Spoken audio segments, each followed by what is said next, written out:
भगवंताचं स्थान कुठे कुठे आहे. गोपालकृष्णांनी गीतेमध्ये अष्टधा प्रकृतींचं वर्णन केलंय. भूमी रापो नलो वायू खम मनो बुद्धिरेवच अहंकारम इति यम्मे भिन्न प्रकृतिरष्टधा.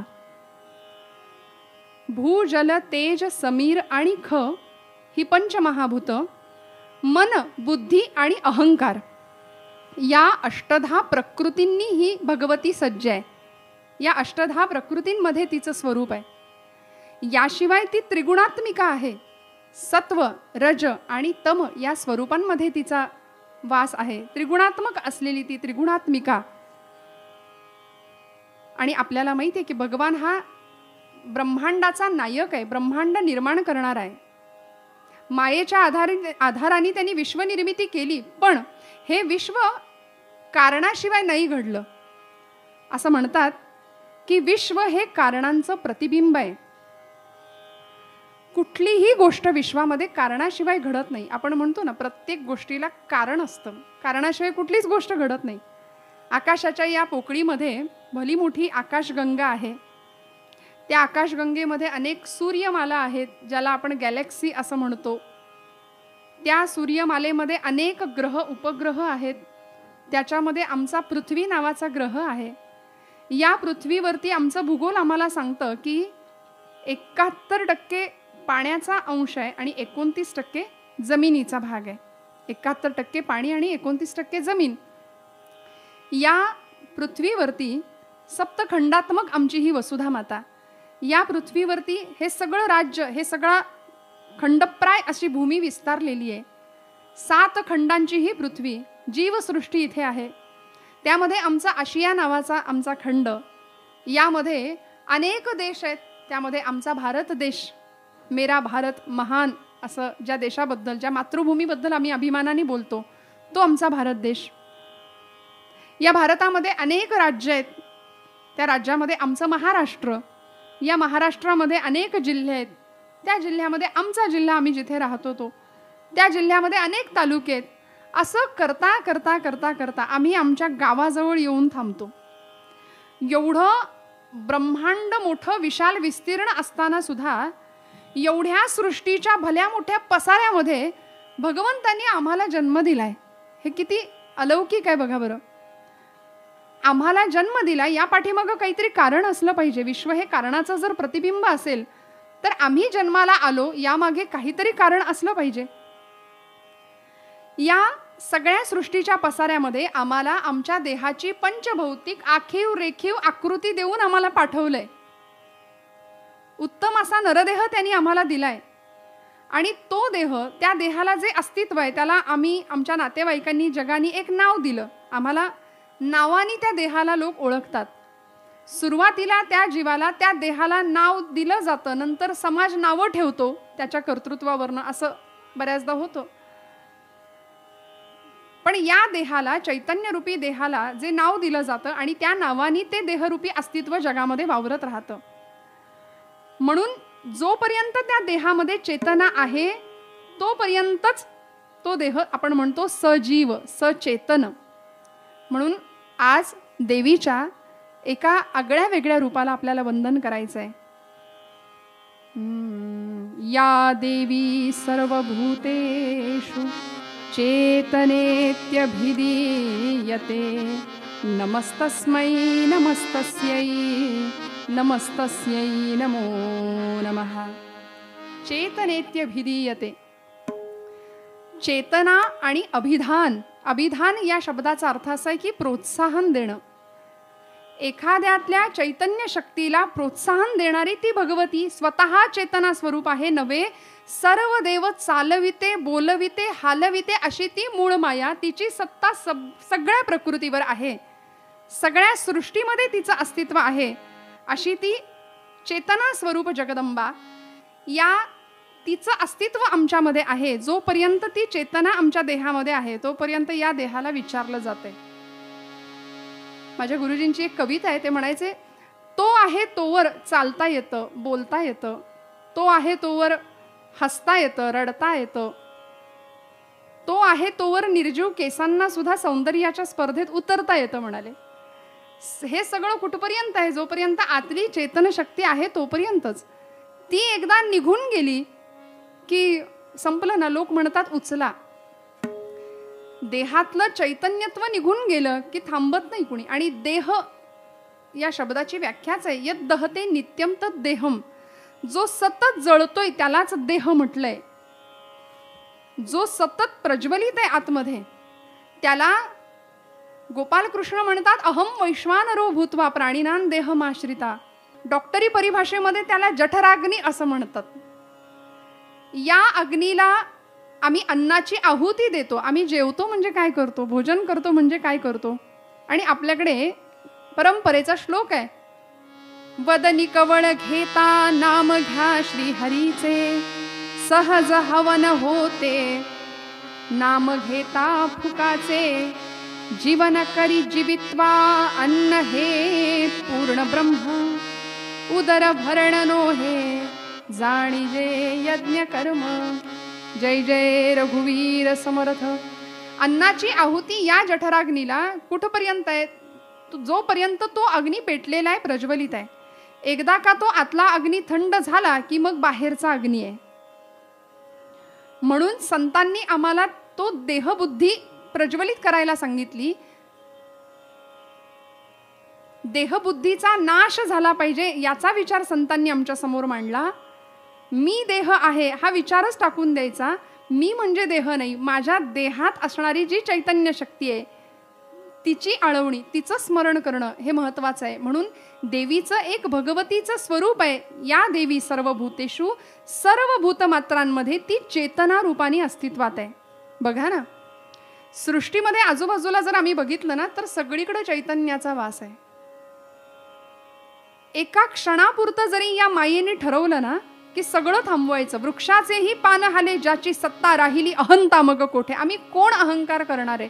आम्ही कोण मी मी माझं माझं करणार आहे? हो, या सगळ्या सृष्टीवर ज्याची सत्ता आहे, जिची सत्ता आहे, अशी ही माया, मूळ माया, आदिशक्ती, चेतना स्वरूप, ती चैतन्य रूपामध्ये प्रत्येक प्राणी मात्रामध्ये अस्तित्वात आहे.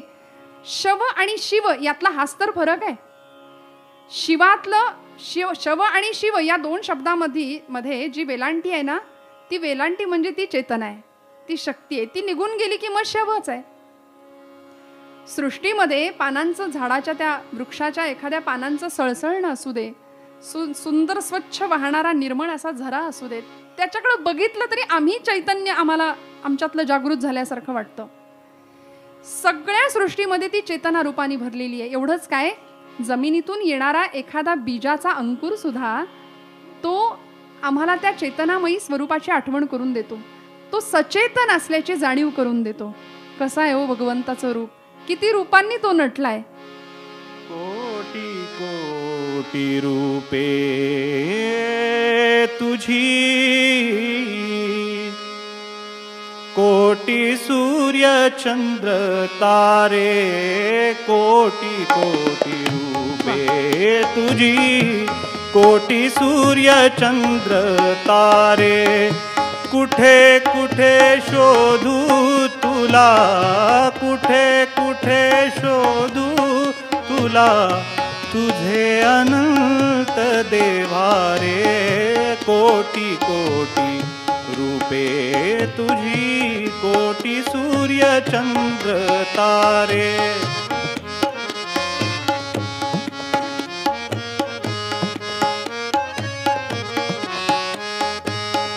बीज अंकुरे ज्या ठाई तिथे तुझा वास, बीज अंकुरे ज्या ठाई तिथे तुझा वास, तुझा स्पर्श आणून देतो फुलाला सुवास, तुझा स्पर्श आणून देतो फुलाला सुवास.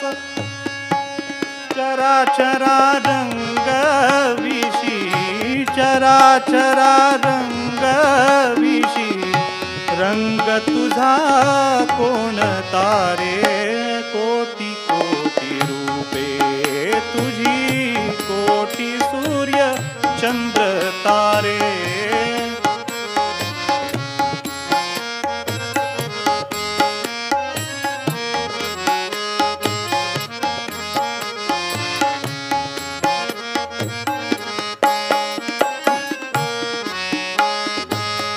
कधी दाह ग्रीष्माचा तू, कधी मेघ ओला. कधी दाह ग्रीष्माचा तू, कधी मेघ ओला. जनी निर्जनी हा तुझा पाय रोवलेला. जनी निर्जनी हा पाय रोवलेला. तुझी खूण नाही ऐसा, तुझी खूण नाही ऐसा. गावतरी कोण तारे. कोटी कोटी रूपे तुझी, कोटी सूर्य चंद्र तारे. कोटी कोटी रूपे तुझी, कोटी सूर्य चंद्र तारे. कुठे कुठे शोधू तुला, कुठे कुठे शोधू तुला. तुझे अनंत देवारे. कोटी कोटी रूपे तुझी, कोटी सूर्य चंद्र तारे. कोटी कोटी रूपे तुझी, कोटी सूर्य चंद्र तारे. कोटी कोटी रूपे तुझी, कोटी सूर्य चंद्र तारे.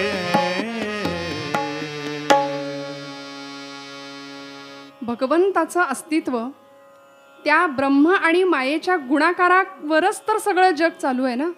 ब्रह्म मायेच्या आधाराने या सगळ्या जगाचा व्याप सुरू आहे. सगुण साकार असलेली माया चेतन रूपाने सगळ्या सृष्टीमध्ये आहे, अस्तित्वात आहे. आणि अशी ही चेतना तुमच्या माझ्यामध्ये आहे. पण आम्ही असा कधी विचार करतो का श्रोते हो, की आमचा जन्म भगवंतांनी आम्हाला देहरूपी अस्तित्व दिलं. अमुक अमुक आईवडिलांच्या पोटी आम्हाला त्यांनी जन्म दिला. मग आमचा जन्म का झाला? आईवडिलांनी जन्म दिला म्हणून आमचा जन्म झाला, असा मर्यादित अर्थ घेणं फार चुकीचं ठरेल. कारण आम्ही अनेक महापुरुषांना बघतो या जग रहाटीमध्ये. अनेक माणसं आली आणि गेली, अनेक लोक आले गेले. पण त्यातले काही लोक, काही महापुरुष, काही महात्मे, काही लोकोत्तर पुरुष, काही लोकोत्तर स्त्रिया ज्यांची चरित्र आम्ही गातोय, अशी माणसं काही स्मरणात राहिली. हो ना. मग या सगळ्यांचं स्मरण आम्ही का करतो? स्मृती रूपाने आम्ही त्यांना का आठवतो? कारण यांनी त्यांच्या जगण्याचं सार्थक केलं, परमेश्वरांनी दिलेल्या देहाचं सार्थक केलं. आज आमच्या घरामध्ये आम्ही आमच्या आजोबांना आठवतो. आमच्या आजोबांचं नाव आम्हाला माहिती असतं. आमच्या पणजोबांचं नाव सुद्धा आम्ही छान सांगू शकू. अजून थोडे मागं जाऊन आमचे खापर पणजोबा सुद्धा आम्हाला कदाचित नाव त्यांचं सांगता येईल. अजून मागच्या पिढीची काही नावं सांगता येतील. पण असं करता करता करता खूप लांब आम्हाला नाही जाता येणार. आम्हाला आमच्याच घरातल्या माणसांची, पूर्वजांची आमची नावं अपवादानी असे काही लोक असतील की जे सांगू शकतील, पण बहुतांशी कुणालाही सांगता येणार नाहीत. किती विलक्षण आहे बघा. आम्हाला आमच्याच पूर्वजांचं नाव माहिती नाही, पण त्या काळामध्ये, ज्या काळात छत्रपती शिवराय होते, ज्या काळात लोकमान्य होते, ज्या काळात स्वामीजी होते, ज्या काळात भगतसिंग होते, त्या काळात आमचेही पूर्वज असतीलच ना. पण या सगळ्या लोकांना आम्ही ओळखतो, छत्रपतींना ओळखतो, सावरकरांना ओळखतो. याचं कारण त्यांनी आपलं अस्तित्व सिद्ध केलं. परमेश्वरांनी दिलेल्या आपल्या चेतनामयी या देहाचं त्यांनी सार्थक करून घेतलं.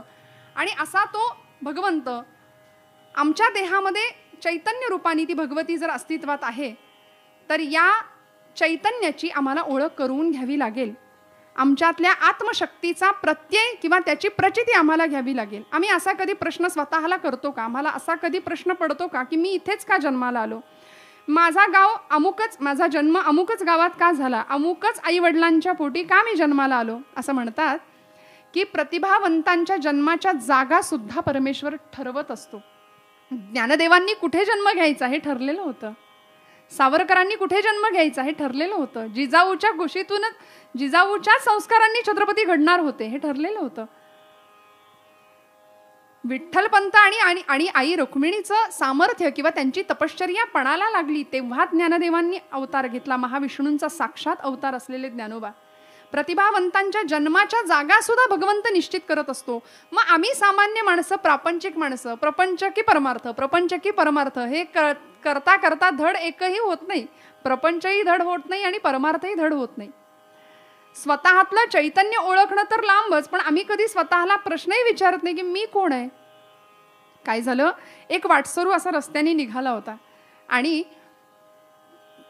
परक्या गावामध्ये तो गेला. त्याला पुढचा रस्ता माहीत नसावा म्हणून गावातल्या एका इसमाला त्यांनी विचारलं. म्हणाले, हा रस्ता कुठे जातो? तर त्या गावातल्या गृहस्थांनी त्याला विचारलं की तुम्हाला कुठं जायचंय? तो म्हटला, नाही माहीत. नाही माहीत? बरं हे तरी माहिती आहे का की तुम्ही कुठून आलात? ते नाही माहीत म्हणाला. मला कुठं जायचंय हे माहिती नाही, मी कुठून आलो हेही माहिती नाही. आता गावातल्या माणसांनी त्याला वेड्यात काढलं. म्हणाला, सगळं राहिलं बाजूला, तुम्ही कोण हे तरी तुम्हाला माहिती आहे का? की सगळंच संतुलन हरवून बसलात. आणि तीच अवस्था झाली आहे बरं का. त्या गृहस्थांनी उत्तर दिलं, मला नाही माहीत मी कोण आहे. असं भरकटले पण आमचं झालंय एका अर्थी की आम्ही कुठून आलो, आम्हाला कुठं जायचंय आणि मी कोण आहे, आम्ही कोण आहोत. आणि म्हणून आज काय गंमत आहे बघा, समाजामध्ये आता सेल्फ रिअलायझेशन, स्वतःला ओळखा असे वर्कशॉप घ्यायची वेळ आली आहे. आमच्या अध्यात्माची श्रीमंती आम्ही विसरत चाललो, हरवत चाललो. संतांचं वाङ्मय आम्हाला परकं वाटायला लागलं. मी म्हणते, महाराष्ट्रामध्ये जन्माला येऊन ज्याच्या घरात माऊलींची ज्ञानेश्वरी नाही, तुकोबांची गाथा नाही, समर्थांचा दासबोध नाही ना, तो मराठी नाहीच. हे सगळं आमच्यासाठी संत स्वतः ग्रंथांच्या अक्षरांच्या रूपाने आज तुमच्या माझ्या जवळ आहेत मार्गदर्शनासाठी. मग आम्ही एवढे संभ्रांत आणि गोंधळलेले का? मी कोण हा प्रश्न जसा आचार्यांनी विचारला, कोहम कथमिदम जातम को वै कर्तास्य विद्यते उपादानम किमस्तिह विचारसोयमीदृशः. मी कोण आहे आणि जर आमच्या जीवनाला अर्थ प्राप्त व्हावा असं जर आम्हाला वाटत असेल ना श्रोते हो, तर 3 गोष्टी आम्हाला जीवनामध्ये लक्षात ठेवाव्या लागतील. 3 गोष्टींची कास आम्हाला धरावी लागेल. त्यातली पहिली गोष्ट आहे की आम्ही असामान्य व्हावं लागेल. आम्हाला असामान्य अवस्था प्राप्त करून घ्यावी लागेल. नाही जमलं तर दुसरी गोष्ट, असामान्य व्यक्तींच्या सहवासात आम्हाला जावं लागेल. तेही नाही जमलं तर तिसरी गोष्ट, सामान्यातलं असामान्यत्व आम्हाला टिपण्याची क्षमता निर्माण करावी लागेल. आणि जी चेतनामयी शक्ती आम्हाला असं अभिधान देते, आमच्यातलं चैतन्य शक्ती, आमच्यातलं चैतन्य जागृत करण्याची प्रेरणा जिच्यामुळे मिळते, तिची आराधना आम्हाला करावी लागेल. देहामध्ये परमेश्वर आहे का? सगळ्या संतांनी सांगितलं. आचार्य अत्रेंचं प्रसिद्ध पद आहे की ज्याला अभंगाचा दर्जा प्राप्त झालाय आणि लोकांना वाटतं ते तुकोबरायांचंच आहे. लोकांना वाटतं तो महाराजांचाच अभंग आहे, कारण शेवटचं चरण असे, तुका सांगे मूढ जना. लोक म्हणतात महाराजांचा, पण अत्र्यांचे शब्द असे आहेत की त्याला तो दर्जा प्राप्त झाला. देहदेवाचे मंदिर, देहदेवाचे मंदिर, देहदेवाचे मंदिर. आत आत्मा परमेश्वर, आत आत्मा परमेश्वर, देहदेवाचे मंदिर, देहदेवाचे मंदिर. क्या बात, बाबा. जशी उसात हो साखर, जशी उसात हो साखर, तसा देहात हो ईश्वर.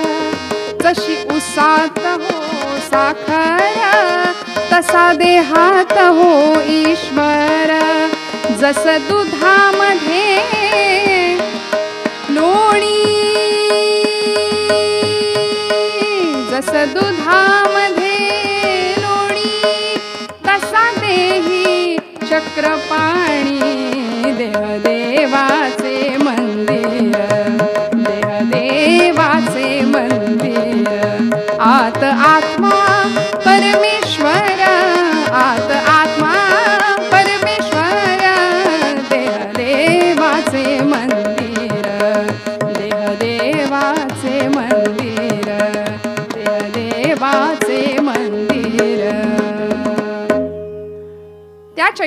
चैतन्यमयी स्वरूपाची जाणीव आम्हाला करून घ्यावी लागेल. जसं दुधामध्ये लोणी तसा देही चक्रपाणी. आमचे गुरुजी फार सुंदर सांगतात, दुधामध्ये लोणी आहे का?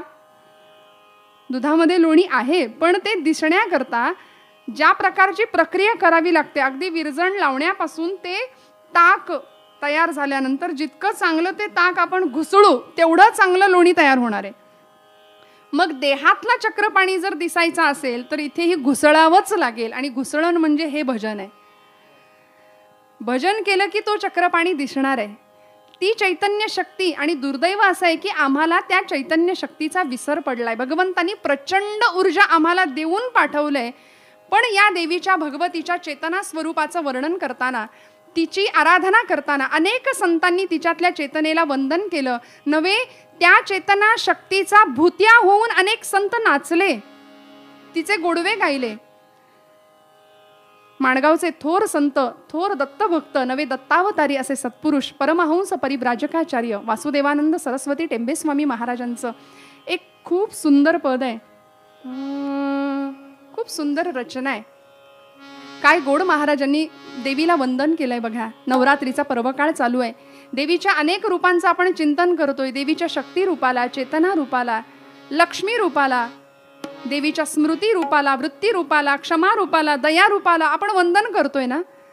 तर या संतांनी स्वतःला देवीचा भूत्या म्हणून देवी समोर उभं केलं. आणि काय गोड वासुदेवानंद सरस्वतींची रचना केली बघा. आदिशक्तीचे कवतुक मोठे भूत्या मज केले, भूत्या मज केले. आदिशक्तीचे कवतुक मोठे भूत्या मज केले, भूत्या मज केले. पंचभूतांचा देह पोत हा त्रिगुणगुणी वळला, त्रिगुणगुणी वळला. काय केलं? चैतन्याची ज्योत लावून प्रज्वालित केला. चित्त तेलाने चैतन्याची ज्योत लावून आत्मज्योत प्रज्वलित केली. कुठलं तेल वापरलं?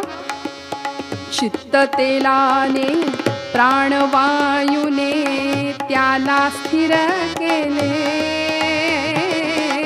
त्याला स्थिर केले.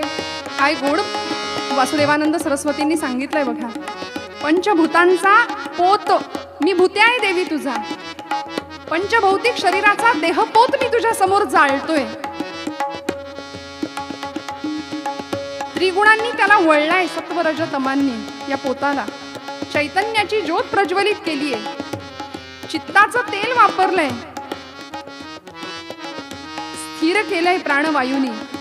आणि कवतुक मोठे भूत्या मज केले. आदिशक्तीचे कवतुक मोठे भूत्या मज केले, भूत्या मज केले, भूत्या मज केले. उदर परडी घेऊनी हाती ब्रह्मांडी फिरवी, उदर परडी घेऊनी हाती ब्रह्मांडी फिरवी. 184 घरची भिक्षा मागियली बरवी. ज्या ज्या घरी म्या भिक्षा केली ते घर रुचले. आदिशक्तीचे कवतुक मोठे भूत्या मज केले.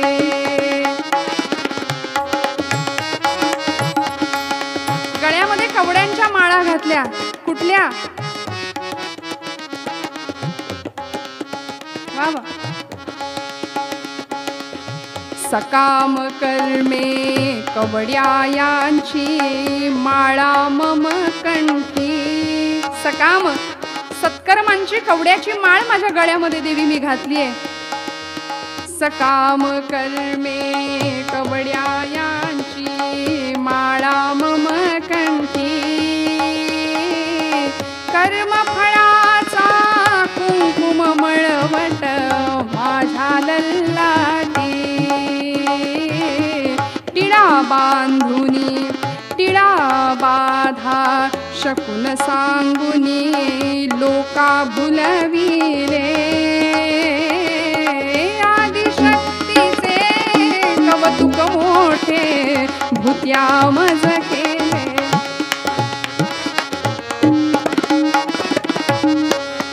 काय आदिशक्तीचा असा भूत्या नाम वासुदेव,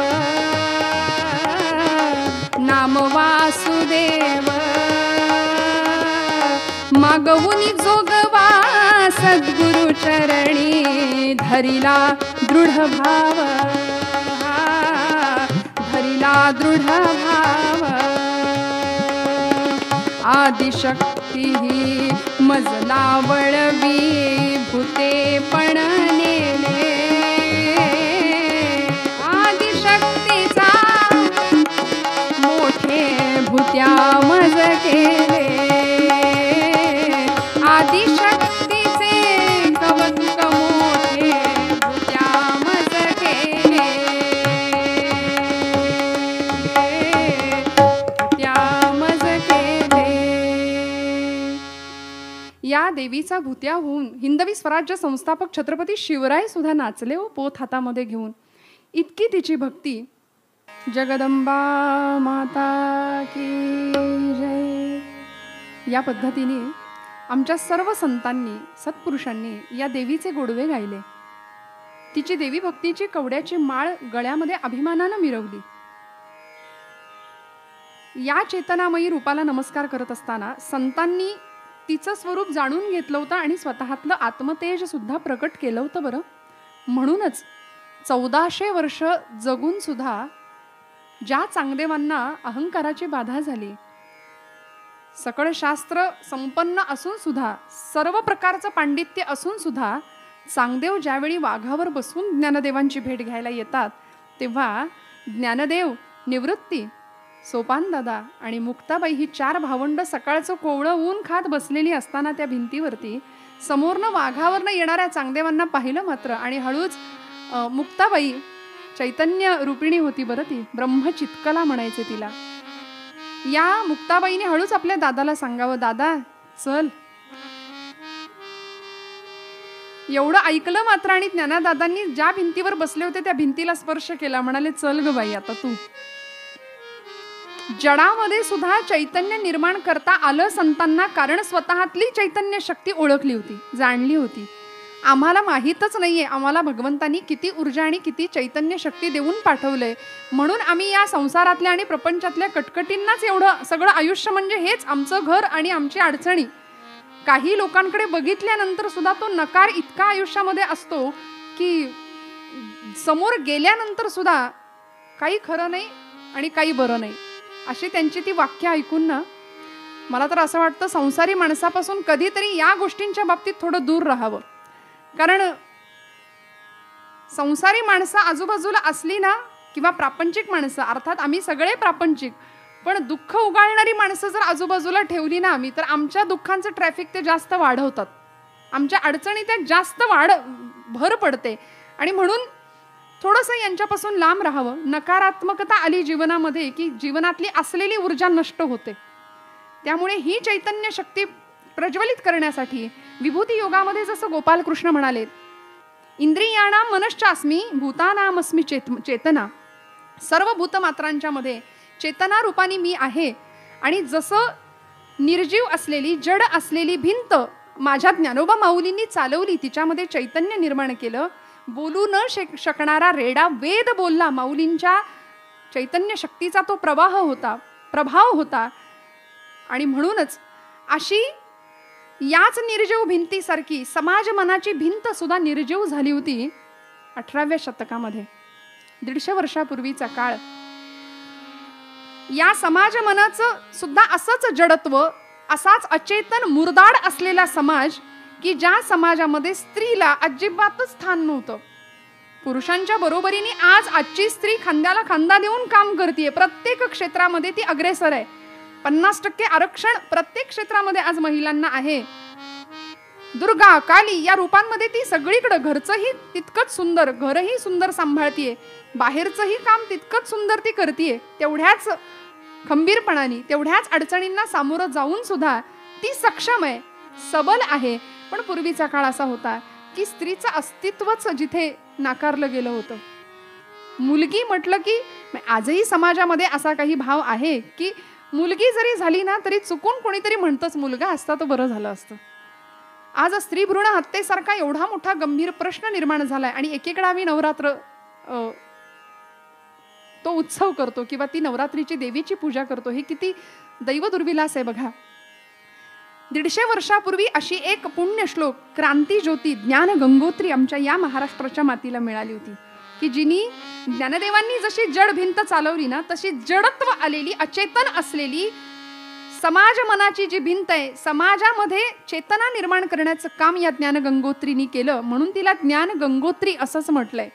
क्रांती ज्योती सावित्रीबाई फुले, भारतातल्या आद्य स्त्री शिक्षिका की ज्यांनी ज्ञानाची संजीवनी समाजाला दिली.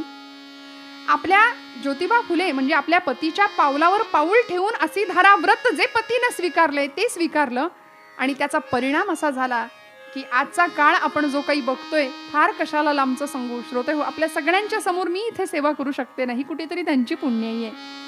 कारण मुलगी शिकली पाहिजे. विद्येविना मती गेली, मती विना नीती गेली, नीती विना वित्त गेले, वित्ता विना शूद्र खचले. एवढे सगळे अनर्थ एका अविद्येनं केले असं म्हणणाऱ्या सावित्रीबाई, ती ज्ञानाची गंगोत्री सर्व स्तरापर्यंत समाजाच्या पोहोचावी म्हणून प्रयत्नशील असणाऱ्या. आणि काय परिणाम झाला हो, समाजाकडून होणारा अनन्वित छळ, अन्याय, अत्याचार, कारण प्रवाहाविरुद्ध पोहणारी ही माणसं होती. प्रवाह एका दिशेला चाललाय समाजाचा आणि उलटं पोहताना त्रास होणारच ना. सगळा छळ हसत हसत सहन केला, कारण त्यांना त्या अंधकारातून उद्याचा उषक्काल दिसत होता. वर्णन केलं कवींनी. आज परिस्थिती त्यामुळे अशी झाली, मागास आजना आहे भारतीय महिला जगती, मागास आजना आहे भारतीय महिला जगती, सद्विचार ऐकुनी पतीचा घेऊनी लेखणी हाती.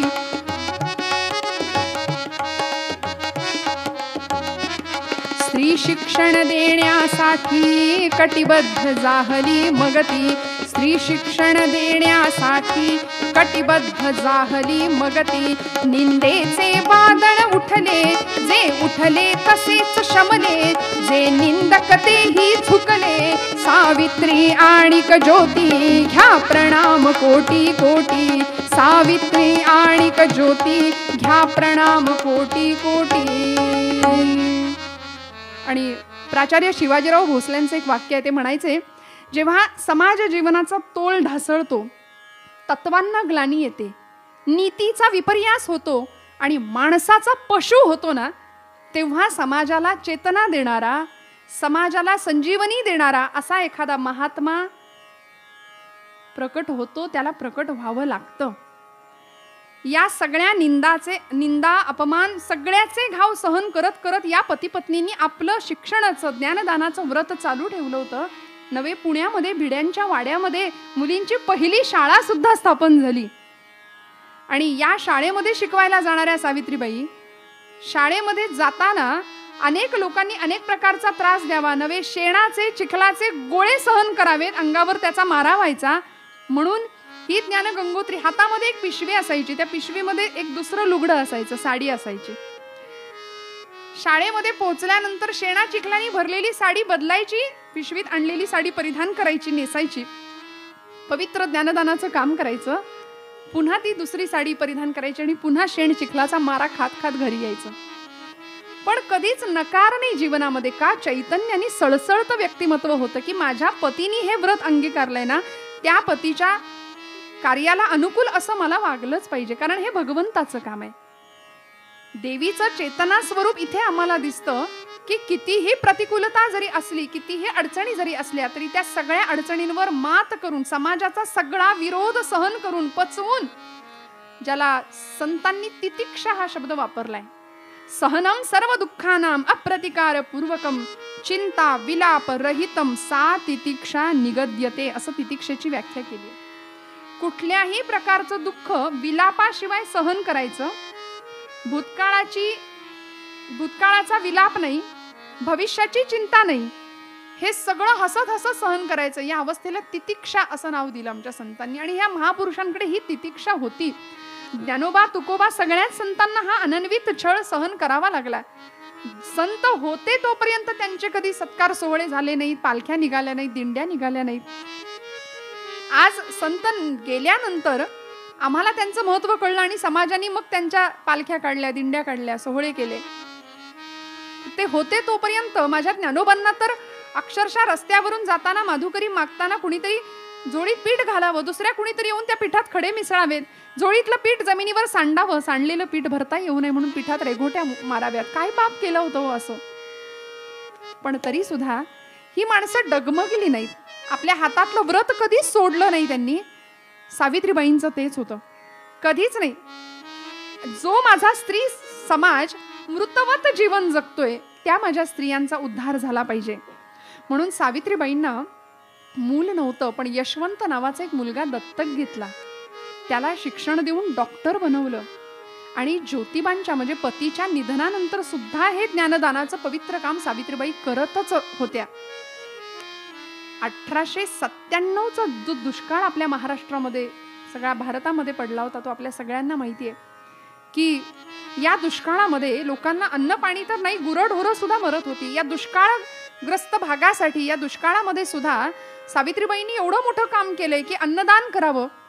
ज्ञानदान तर त्या करतच होत्या, पण लोकांना अन्न पुरवठा करावा. आणि या परिस्थितीमध्ये या दुष्काळापाठोपाठ महाराष्ट्रामध्ये महाभयंकर दुर्धर अशा आजाराची साथ पसरली, ज्याला प्लेग असं म्हटलंय.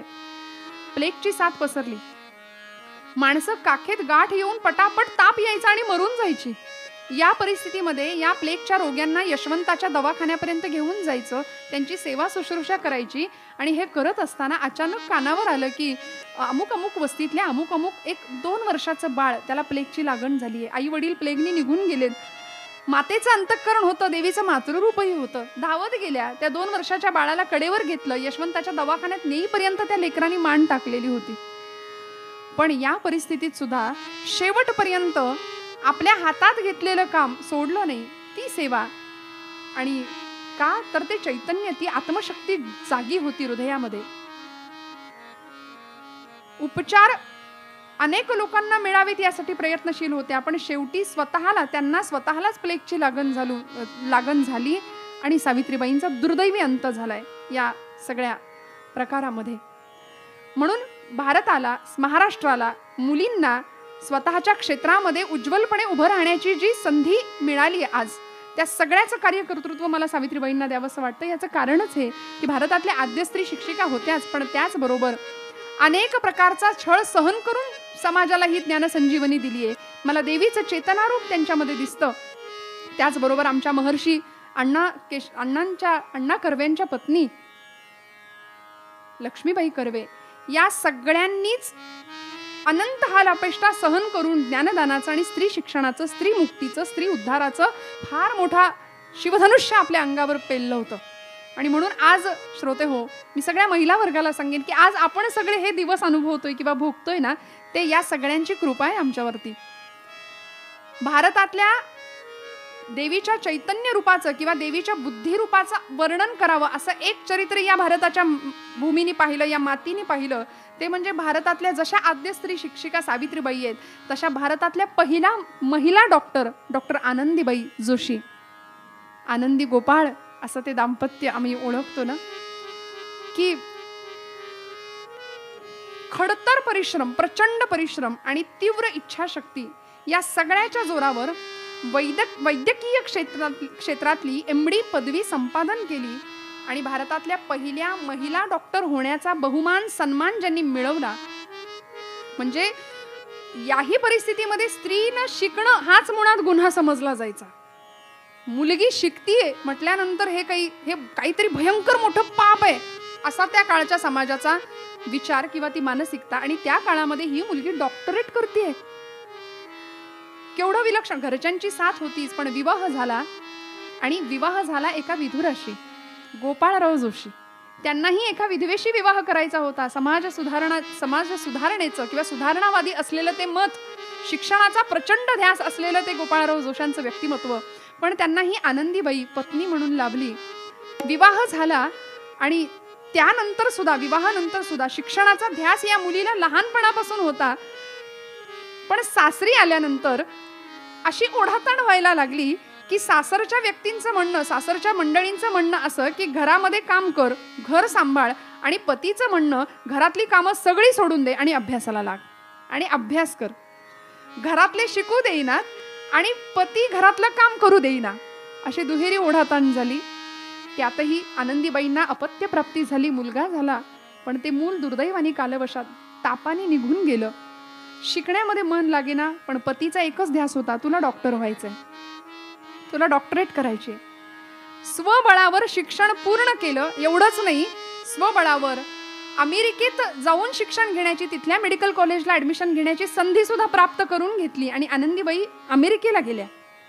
तिथे वैद्यकीय क्षेत्रातली MD पदवी संपादन केली. आपले सगळे, बरं तिथे राहिले म्हणून तिथल्यासारख्या राहिल्या का? अजिबात नाही. आपले सगळे रीतिरिवाज उत्तम पद्धतीने सांभाळले. आपली व्रतवैकल्य, आपले कुळधर्म, कुळाचार उत्तम प्रकारे सांभाळून देशातल्या पहिल्या महिला डॉक्टर होण्याचा बहुमान त्यांनी मिळवला. आणि म्हणून अशा देवीच्या चेतना रूपाला, अशा देवीच्या बुद्धी रूपाला आम्हाला वंदन करावं लागेल. काय वर्णन केलं बघा. जय दुर्गे दुर्गती परिहारिणी, जय दुर्गे दुर्गती परिहारिणी, जय दुर्गे दुर्गती परिहारिणी.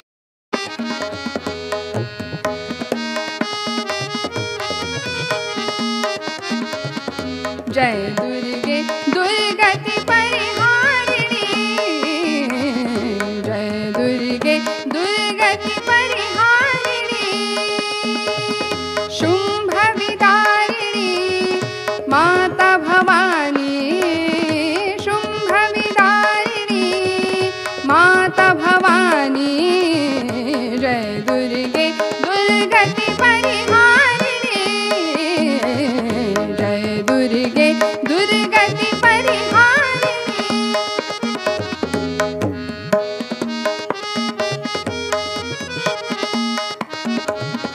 आदिशक्ति परब्रह्म स्वरूपिणी, आदिशक्ति परब्रह्म स्वरूपिणी. जगा जननी चहुवेद बखानी, जगा जननी चहुवेद बखानी, जय दुर्गे दुर्गति परिहारिणी, जय दुर्गे दुर्गति परिहारिणी.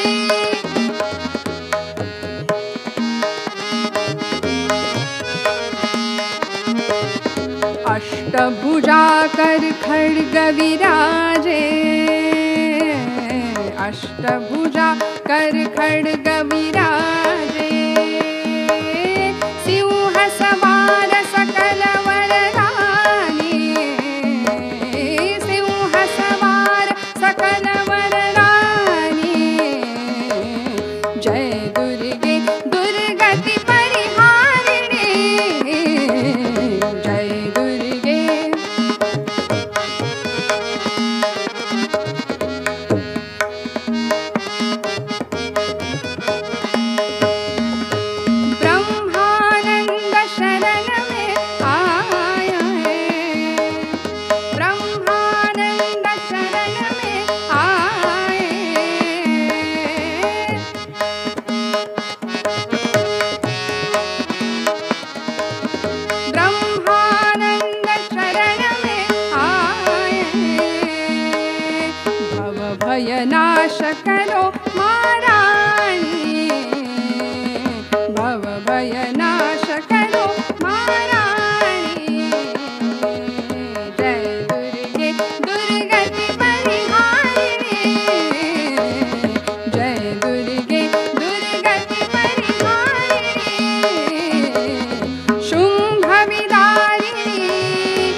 अनेक रूपांचा आम्ही जागर मांडलाय. खरं तर ते आत्मजागरण आहे.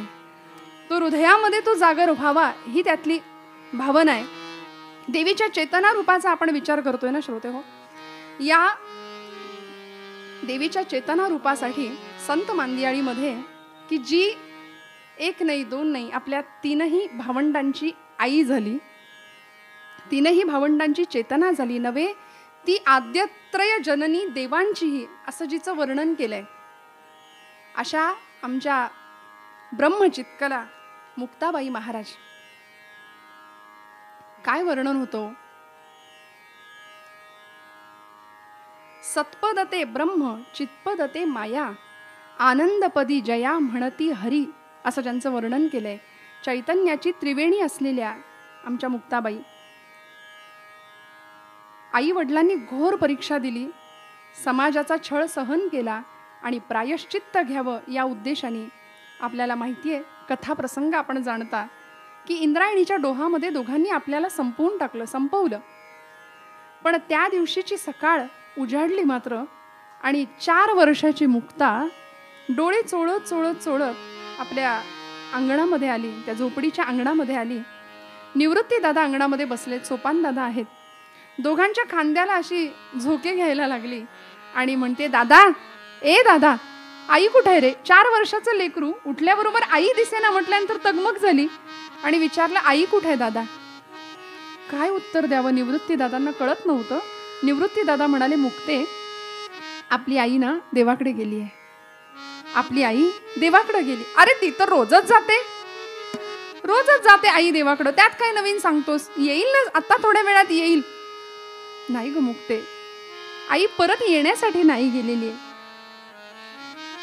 काहीतरीच काय सांगतोस रे दादा, आता येईल माझी आई.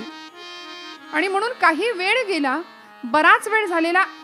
आई बाबा दोघंही माघारी यायला तयार नाही. बराच वेळ निघून गेला आणि आता मात्र या इवल्याशा 4 वर्षाच्या जीवानी आकांत करायला सुरुवात केली. आई आई आई म्हणून टाहो फोडतीये, सगळीकडे शोधतीये आईला, सगळीकडे.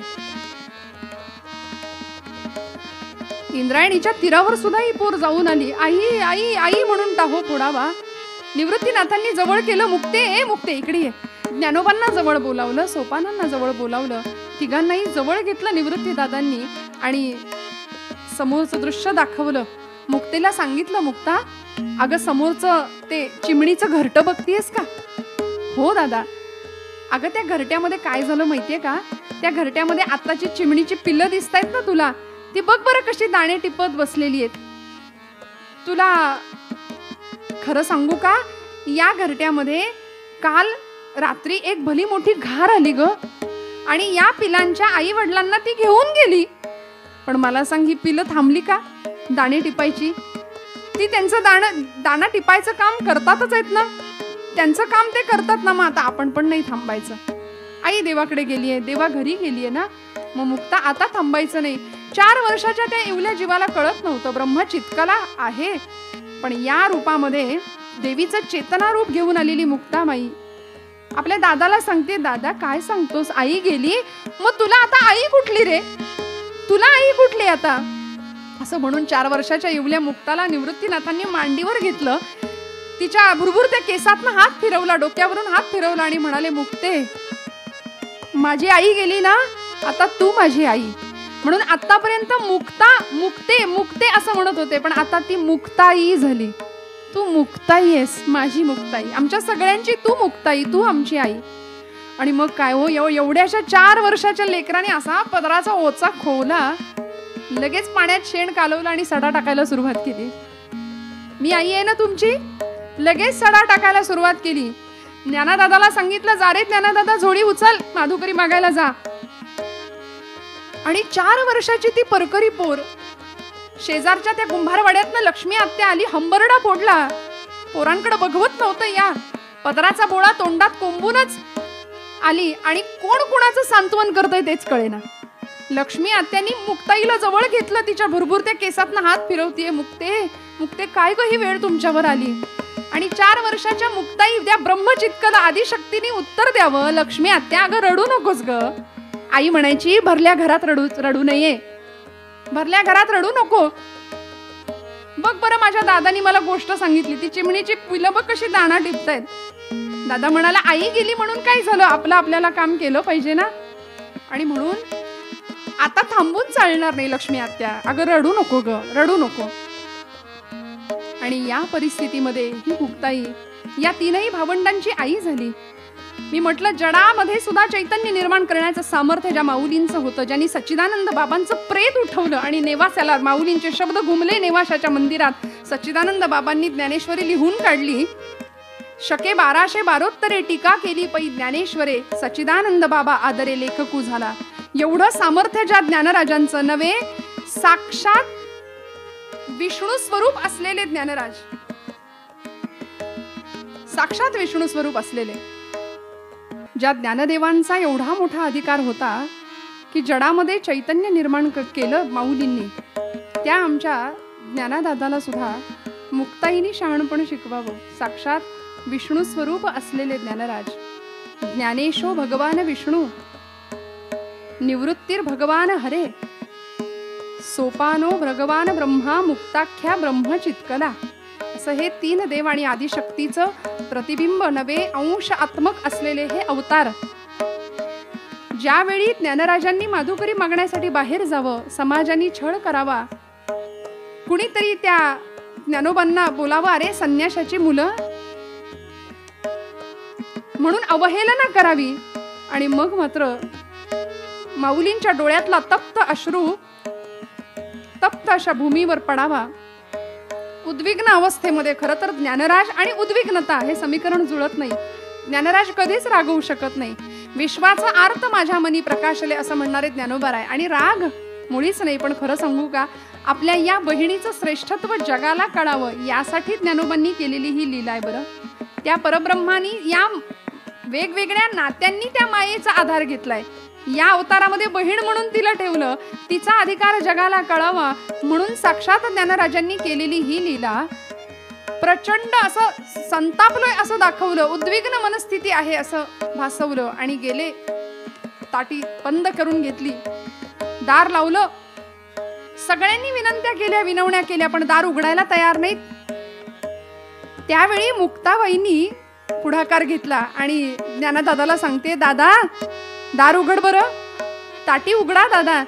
अरे तूच आम्हाला सांगतोस ना असं जगावर रागावायचं नाही म्हणून. हे बघ, मनभर राग आणि वरवर त्याग, काय उपयोग रे तुझ्या या असण्याचा, असल्या रागाचा. दादा रागवू नकोस रे. योगी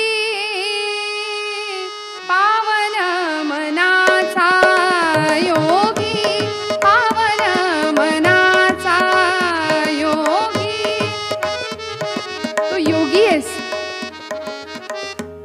सगळं विश्व जरी रागावलं तरी सुद्धा संतांनी शांत व्हावं, पाण्यासारखी शीतलता धारण करावी.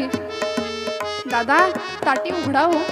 श्रोते हो, या प्रसंगामध्ये ज्ञानदेवांनी आपल्या या मुक्ताईकडून, या ब्रह्मचित्कलेकडून एका पाठोपाठ एक 11 अभंग मुखातनं वदवून घेतले. बरं, आणि मग ताटीचं दार उघडलं. ताटीचे अभंग कुठेही लिहिलेले नाहीयेत. वेद जसे प्रगट झाले, वेद जसे अपौरुषेय आहेत, तसे मुक्ताईच्या मुखातनं बाहेर पडलेले हे ताटीचे अभंग प्रगट झाले, ते लिखित नाहीयेत कुठेच.